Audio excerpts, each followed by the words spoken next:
오늘 주일은 어린이 주일 혹은 자녀 주일로 지킵니다. 먼저 세상에서는 5월 5일을 어린이날로 지킵니다. 어린이날을 지키는 까닭, 어린이가 사람다운 대접 받지 못했기 때문입니다. 제 어린 시절만 해도 가장 많이 들었던 말 중에 하나, 애들은 가라였습니다. 어린이 주일의 기원도 그렇습니다. 혹시 꽃주일이라고 들어보셨습니까? 여기 앉아 계신 어르신들 중에 아주 오래전부터 교회를 다니신 분들은 아실 겁니다. 옛날에는 어린이 주일을 꽃주일로 불렀습니다. 왜 그렇게 불렀을까요? 성경을 보시게 되면 예수님 당시 유대 사회도 예전 우리 사회와 참 비슷했습니다. 아이들이 예수님께로 오자 제자들이 조금 각색을 하면 역시 똑같은 말을 합니다. 애들은 가라. 그러면서 예수님께로 오는 아이들을 나무랍니다. 그때 예수님은 오히려 그런 제자들을 꾸짖으십니다. 그러시면서 하시는 말씀이 그런 아이들이 내게 오는 것을 금하지 마라. 그리고 파격과 같은 말씀을 하십니다. 천국은 바로 이런 아이들의 것이다. 정말 파격에 해당하는 말씀입니다. 예수님은 이렇게 아이들을 꽃에다가 비유를 하십니다. 꽃은 아름다움이죠. 꽃은 영광에 해당합니다. 어린이 주일을 꽃주일로 지켰던 까닭이 그렇습니다. 예수님의 눈에 아이들이 그렇게 보였기 때문입니다. 하나님이 주신 최고의 아름다움, 최고의 영광으로 보셨습니다. 사실 어린이 주일을 지키지만 이제 분위기는 또 많이 바뀐 것 같습니다. 이제는 사회 전체가 어른이 중심이 되기보다는 분명 아이가 중심이 되는 그런 시대가 와 버렸습니다. 이런 때의 어린이 주일, 자녀 주일을 어떻게 지켜가야 할까요? 어린이를 더 위하자. 그건 이제 성경적인 것은 아닌 것 같습니다. 하나님 앞에서 좀 제대로 키우자. 혹시 내가 하나님보다 아이들, 자녀들을 더 우선한 게 있다면 돌아보고 이제는 다시 한번 하나님 제일주의 신앙으로 우리 가정을 세워가고 우리 자녀들을 키우자 결단하는 그런 날이 되어야 할 겁니다. 지난 주간 신방을 하는데 한 분이 그래요. 한 목사님의 설교를 들었답니다. 내 부모를 공경하라. 설교를 하시는데 내 부모를 공경하라. 그 다음 약속이 무엇입니까? 내가 땅에서 잘되고 땅에서 장수하리라. 부모의 바람, 자식 잘되는 거 아닙니까? 그런데 잘된다, 게다가 장수한다까지 말씀하시니 얼마나 좋습니까? 어떻게 하면요? 부모를 공경하면. 목사님이 설교를 그렇게 하시더랍니다. 이제 부모 공경하라. 그렇게 굳이 말할 필요 있나? 그게 말한다고 되나? 진짜 자식들 예수님 제대로 잘 믿으면 그게 당연해지는 거 아닌가? 그러면 자식들 잘되게 해주시겠다. 하나님 약속하셨고 그거 자동으로 해결되는 거 아닌가? 누구나 고개를 끄덕일 수밖에 없는 당연한 말씀이지만 참 은혜가 되었습니다. 하나님 제일주의 신앙으로 키워 가보자 하다가도 돌아서 보면 하나님보다 어느새 자녀가 앞서 있는 경우가 사실 많기 때문이죠. 세상에서 가장 힘든 직업 중에 하나, 부모가 되는 거라 합니다. 이해가 되십니까? 결혼을 합니다. 아이를 낳습니다. 부모가 되는 건 너무 자연스럽고 당연한 것 같은데 정말 제일 힘든 직업이다. 영적으로 보면 맞습니다. 먼저 자녀를 키우는 게 사실 이게 은혜입니다. 언젠가 유아세례 문답을 할 때 부모님들에게 물었습니다. 앞으로 여러분의 자녀들이 어떻게 자랐으면 좋겠습니까? 한 분이 그랬습니다. 나보다 조금 더 나은 자식으로 자랐으면 좋겠습니다. 제가 속으로 참 큰 것 바라시네 그랬습니다. 자식을 처음 낳고 보면 부모의 눈에 세상에서 내 자식이 가장 훌륭해 보입니다. 대단해 보입니다. 그런데 조금 자라가 보면 많이들 바뀐다 그럽니다. 이 자식들이 그래도 나만큼 자라줬으면 좋겠는데, 그런데 나중에 부모 입에서 험한 소리들이 나옵니다. 그러면서 하는 말, 도대체 누굴 닮았나? 나는 아닌데 우리 자식은 왜 이렇나? 이해가 되십니까? 자식 키우면서 이해가 안 되시는 분들은요, 은혜 입으신 겁니다. 진짜 은혜 입으신 거죠.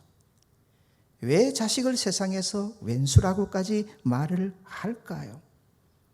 돌아봅시다. 앞으로 우리 자녀들이 살아갈 세상, 육적으로는 많이 좋아질 겁니다. 많이들 편해질 겁니다. 그러나 영적으로 따져봅시다. 잘 자랄 수 있을까요? 사실 부정적입니다. 이 부분에 있어서는. 왜냐하면 성경이 분명히 가르쳐주기 때문입니다. 디모데후서 3장 1절 이하의 말씀에 보면 너는 이것을 알라. 말세에 고통하는 때가 오게 되는데 그 고통의 이유들을 나열을 합니다. 그 중에 하나, 자녀가 부모를 거역한다. 자식 키우기가 점점 어려워지는 시대가 온다는 겁니다. 사실 하나님 만드신 창조의 원리에 의하면 부모 자식만큼 가까워야 할 존재가 어디 있습니까? 그런데 왜 고통합니까? 이유는 이 모든 게 사탄의 장난입니다. 사탄이 그리 우리 가정에 그런 험한 꼴을 보게 하는 거죠. 사도 바울은 에베소서 5장에서 성령 충만을 받으라 명하셨습니다. 그리고 바로 이어서 가정에 대한 말씀을 주십니다. 성령 충만하라. 그리고 나서 바로 가정에 대한 말씀을 주시는 까닭은 우리 가정을 지켜가는 게 이제는 우리 힘으로 능력으로 되는 게 아니라는 겁니다. 우리 가정 지켜가시는 분이 하나님이신 줄 믿습니다. 이거 믿으셔야 합니다. 그리고 결단 오늘에 또 하셔야 합니다. 자식 키우는 거 정말 그렇습니다. 성경은 분명히 하나님의 것이고 하나님이 키우신다. 가만히 보십시오. 부모가 자식을 키우는 게 얼마나 중요한 문제입니까?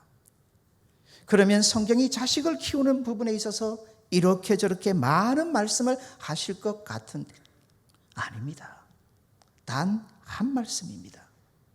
단 한 말씀입니다.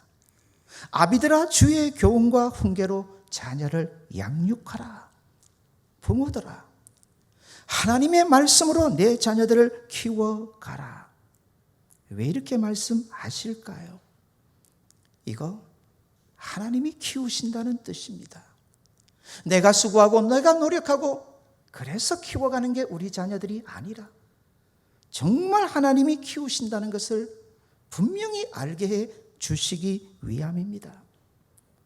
사실 아침부터 저녁까지 부모들이 수고하는 모든 이유 그 중심에 자녀들이 있습니다. 그러다 보면 착각하기 쉽습니다. 내가 땀 흘려서 내가 노력해서 키운다.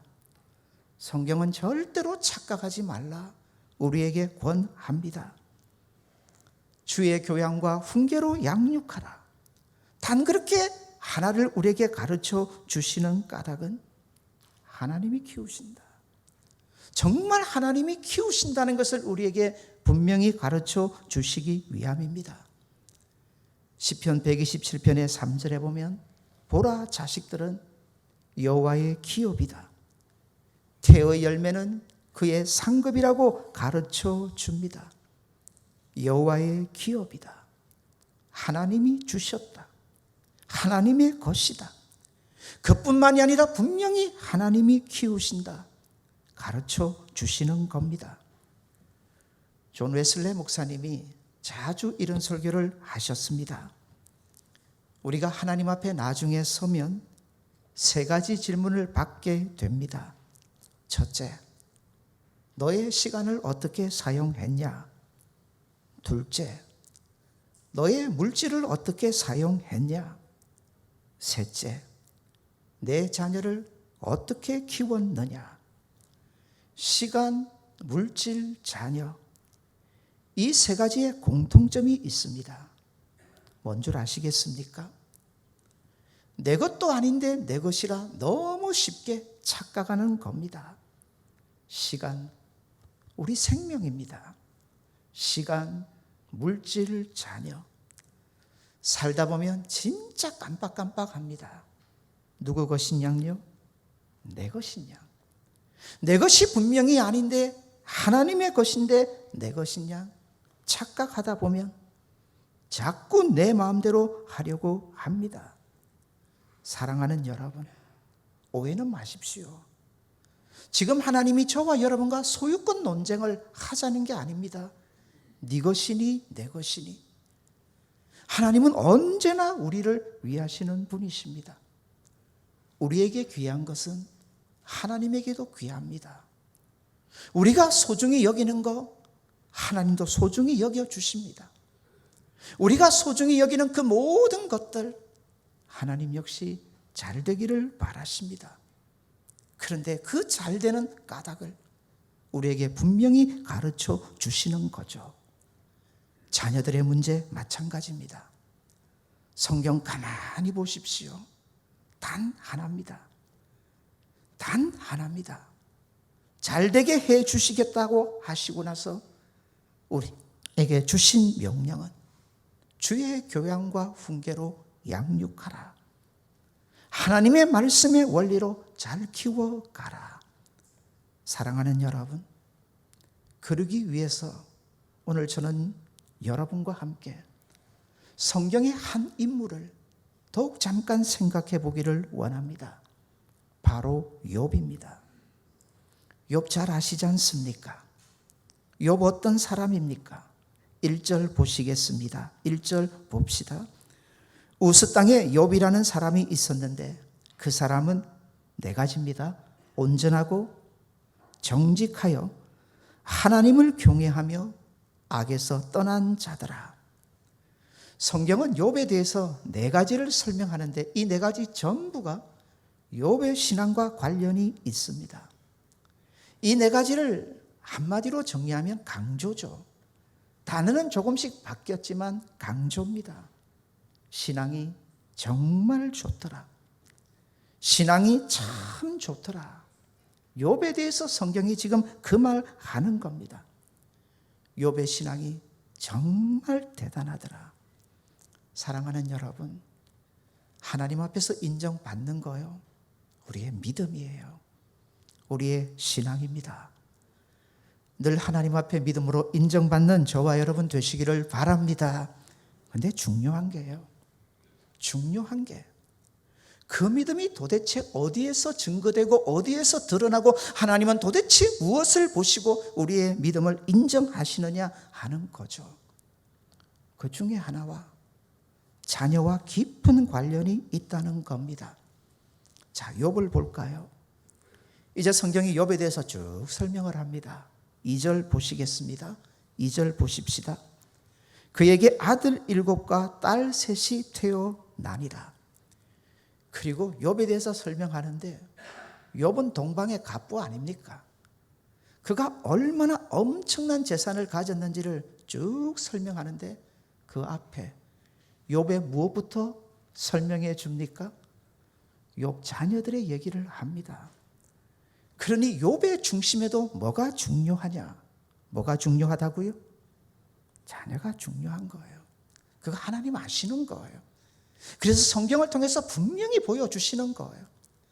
욥이 그렇게 동부함의 갑부였지만 자기가 가진 그 모든 어마어마한 재산들보다도 욥은 무엇을 더욱 소중히 여겼다는 겁니까? 자녀죠. 자식이었습니다. 그 다음 이제 우리는 욥이 시험을 당하는 과정을 봅니다. 사탄이 얼마나 욥이 하나님을 경외하는지를 이제 시험하는데 욥에게서 하나씩 빼앗아 갑니다. 사실 빼앗아 가는 것은요, 욥의 마음에서 먼 것부터입니다. 욥이 보다 가볍게 여기는 것들을 하나씩 빼앗아 가는데요, 그 맨 마지막에 욥이 가장 귀하게 여기는 것 무엇이었습니까? 역시 자녀였던 것을 우리는 보게 됩니다. 하나님은 욥의 중심을 읽었어요.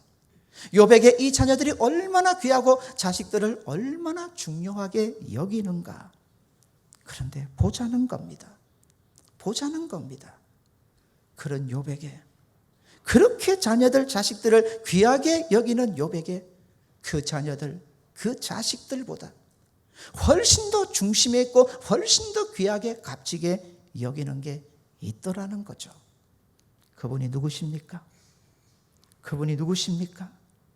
그분이 하나님이었습니다. 이걸 성경은 욥을 통해서 우리에게 오늘 분명히 보여주기를 원합니다. 4절 보시겠습니다.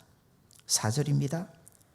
그의 아들들이 자기 생일에 각각 자기의 집에서 잔치를 베풀고 그의 누이 3명도 청하여 함께 먹고 마시더라. 자, 생일입니다. 생일 잔치를 합니다. 그 생일 잔치의 주인공, 당연히 생일을 맞은 사람 아닐까요? 당연히 그가 중심이 되어야 하는 거 아닐까요? 그런데 욥은 아니더라는 거죠. 그런 생일 잔치를 벌이는 과정에서도 욥을 보십시오. 5절 보시겠습니다. 그들이 차례대로 잔치를 끝내면 욥이 어떻게 합니까? 그들을 불러다가 성결하게 하되, 그것도 아침에 일찍 일어나서. 성경에서요, 아침에 일찍 일어났다는 표현이 많이 나옵니다. 그건 중심입니다. 그건 중심을 보여주는 겁니다. 이 사람이 무엇을 보다 중요하게 여기는가. 그들의 명수대로 하나님께 뭘 드렸다고 합니까?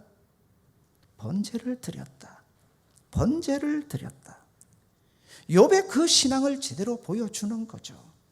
사랑하는 여러분, 신앙은요, 세상에서 먼저 증거되는 게 아닙니다. 정말 하나님이 인정하시는 신앙은요, 가정에서 먼저 증명이 됩니다.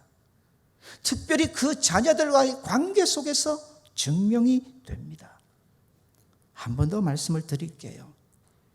이단들이 이 말씀을 가지고 참 성도들을 많이 미혹하고 진짜 잘못 가르치는데, 그게 마태복음 10장 37절입니다. 제가 읽어드릴게요. 아버지나 어머니를 나보다 더 사랑하는 자는 내게 합당하지 아니하고, 아들이나 딸을 나보다 더 사랑하는 자도 내게 합당하지 아니하다.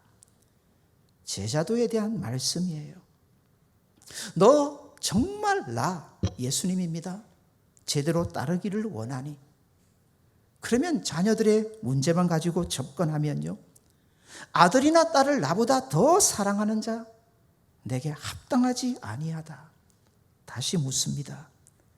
이게 하나님을 더 사랑하라는 겁니까? 우리 자녀를 더 사랑하라는 겁니까? 하나님을 더 사랑하라는 거죠. 근데 아십니까? 우리를 위해서 십자가에 자기 아들까지 내어주신 하나님께서 우리에게 지금 뭘 더 사랑하느냐, 이거 지금 따지시겠습니까? 아들까지, 그 귀하신 예수님까지 십자가에 내어주신 하나님께서 말입니다. 하나님의 관심은 우리의 잘됨에 있습니다. 우리의 행복에 있습니다. 하나님은 지금 그 원리를 우리에게 분명히 가르쳐 주는 겁니다. 이단들은 이 말씀 가지고 위협합니다. 그러면서 하나님을 두렵게만 만들어가게 합니다. 신천지 빠지는 사람들의 공통적인 특징, 십자가 모릅니다. 예수님 십자가 모릅니다. 십자가 신앙만 분명하면 빠질래야 빠질 수가 없어요. 그저 하나님 벌벌 두려워하고 떱니다. 예수님께서 이 말씀 하시는 것은 믿으라는 거예요. 믿으라는 겁니다. 사랑하는 여러분, 우리 자녀 진짜 제대로 키우는 거 아시겠습니까? 하나님 제일 사랑하게만 만들어 놓으면 우리 자녀들 하나님 반드시 책임져 주실 줄 믿습니다. 그거 얘기하시는 겁니다. 그게 원리거든요. 그게 인생의 모든 원리입니다. 세상에 그 무엇보다도 하나님만을 제대로 사랑할 수만 있다면 하나님 그 인생 제대로 붙잡으시고 제대로 복되게 키워 가신다는 거죠. 사랑하는 여러분, 부모의 책임이 있습니다. 하나님의 것이라면, 정말 하나님이 키우신다는 것을 인정한다면 우리 자식들 앞에서 욥처럼 하나님 제일주의로, 하나님을 더욱 우선하는 신앙으로 그렇게 자녀들을 키워 가셔야 한다는 거죠. 어떤 목사님이 그러세요. 여러분, 우리 집을 떠나서 교회로 오셨지 않습니까? 오셨지 않습니까? 자, 어떻게 말씀해야 할까요? 하나님 제일주의 신앙, 하나님을 먼저 내 마음에 붙이고 사는 사람은요, 이렇게 얘기한다고 합니다. 오늘 우리가 이렇게 주의 집에 왔다가 마치고 집으로 돌아가지 않습니까? 하나님 앞에서 이렇게 말을 한대요. 집에 다녀오겠습니다. 뭐라고요? 뭐라고요? 집에 다녀오겠습니다. 어디를 떠나면서요? 교회를 떠나면서, 주의 성전을 떠나면서. 마음이 여기에 있으니 어디 좀 다녀오겠다고요? 집에 좀 다녀오겠습니다. 그렇게 말하는 게 맞대요. 우리 나오실 때 이렇게들 말씀하시잖아요. 교회 좀 다녀오겠습니다. 사랑하는 여러분, 우리의 중심이 특별히 가정에서, 특별히 자녀들 앞에서 하나님을 더 중심하는 욥과 같은 신앙으로 그렇게 자녀들을 키워가시는 저와 여러분 되시기를 바랍니다. 잘 보십시오. 욥의 신앙 4가지를 설명하면서 성경은 정직하더라, 정말 정직하더라, 정말 하나님 제일주의 신앙이 사실 무너질 때 사실 우리 자녀들 앞에서의 모습들 아닙니까? 그런데 욥은 달라요. 욥은 다릅니다. 5절 맨 마지막에 덧붙입니다. 욥의 행사가 항상 이러하더라. 욥의 행사가 항상 이러하더라. 돌잔치를 하게 되면 늘 드리는 말씀이 있습니다. 자식은 하나님이 주신 기업이다. 그 기업이라는 단어의 뜻 한번 받아서 합시다. 숙제. 숙제. 학교 다니실 때 선생님이 숙제를 내주잖아요. 숙제를 잘 풀고 가면 뭐가 옵니까? 칭찬이 오고 상급이 오는데 숙제 잘 풀지 못하면 어찌 됩니까? 꾸중 듣고요, 매를 맞기도 합니다. 사랑하는 여러분, 자녀 키우는 거요, 누구나 잘 키워가기를 바랍니다. 소원은 있습니다. 바람은 있습니다. 그러나 그 능력은 우리에게 없습니다. 그거 하나님이 하시는 일이에요. 그렇다면 정말 부모들 입장에서 우리 자녀들 제대로 키우시려면요, 자녀들의 중심에 하나님을 먼저 하는 신앙을 제대로 만들어가 주어야 합니다. 솔로몬을 잠깐 생각해 봅니다. 솔로몬이 어린 시절에 왕이 됩니다.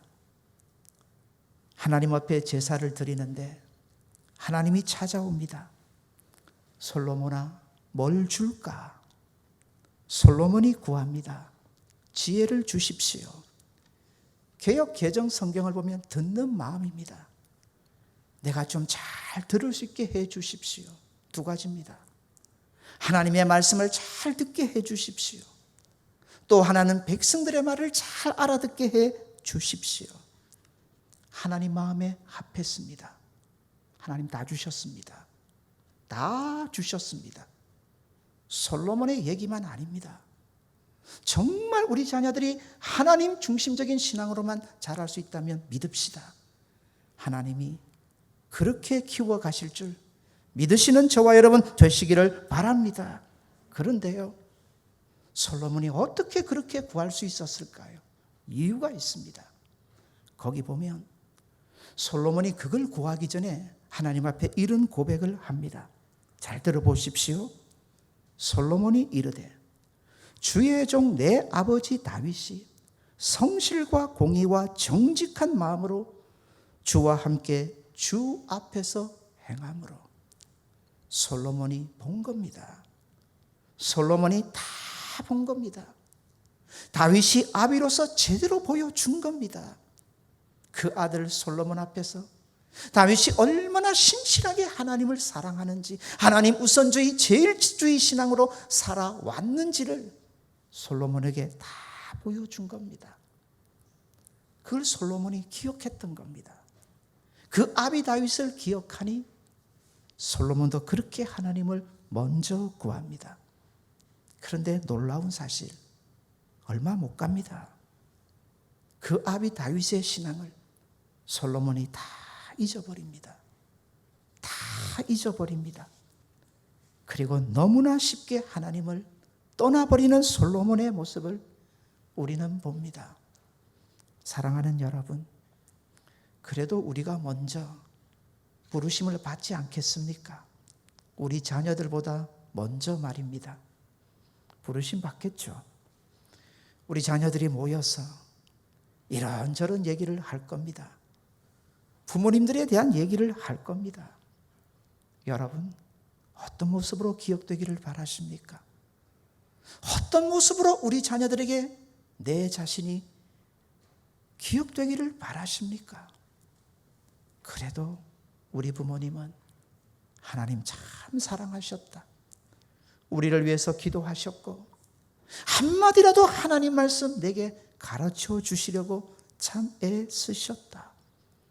그런 믿음의 모습으로 욥처럼 기억되고 기억되는 부모들 되시기를 바랍니다. 솔로몬을 보면서 쉽지 않아요. 진짜 이게 쉽지 않습니다. 아비 다윗이 어떤 인물입니까? 그런 인물에 대한 기억도 쉽게 잊어져 가더라는 거죠. 그래서 예수님은 명하셨습니다. 울라. 많이 울라. 자녀들을 위해서 많이 울라 명하셨습니다. 사랑하는 여러분, 저도 자식을 키워보지만 돌아보면 남는 것은 후회뿐입니다. 그렇게 했으면 좀 더 잘 키웠을 텐데. 그러나 그 후에는 우리에게는 기대가 되어야 하고 더 기도함이 되어야 합니다. 이유 아시겠습니까? 나는 후회뿐이지만 하나님은 다르십니다. 우리의 자녀들을 키워가실 우리 하나님은 앞으로도 더 아름답게 훌륭하게 충분히 키워가실 수 있습니다. 정말 지금이라도 우리가 오늘부터 믿음으로 더 도전한다면 하나님은 욥을 보셨고 그리고 우리의 믿음을 보시고 우리 자녀들에게 더 아름다운 믿음의 역사들을 일으켜 가실 겁니다. 특별히 부모 세대를 두고 어른 세대라고 표현을 합니다. 우리 자녀들을 두고 다음 세대라고 표현을 하죠. 그런데 이 다음 세대가 다른 세대가 되면 안 됩니다. 다른 세대로 바뀌게 해서는 안 됩니다. 우리가 하나님을 잘 믿고 사는 것처럼 우리 자녀들도 하나님 잘 믿고 사는 인생으로 키워가시는 저와 여러분 되시기를 바랍니다. 어린이 주일, 다른 주일이 아닙니다.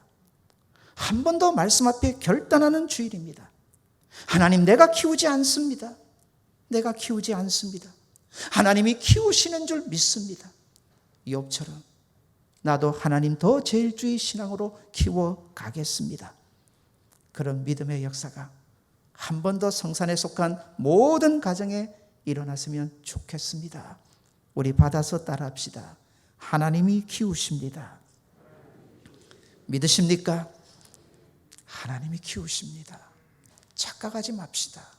내가 키우는 거 절대로 아닙니다. 하나님이 키우신다면 하나님이 인정하는 신앙으로 자라게 해야 합니다. 이런 믿음의 복이 성산에 속한 저와 여러분의 가정에 함께 하시기를 주님 이름으로 소원드립니다. 우리에게 주시는 말씀 기억하시고 같이 한번 기도합시다.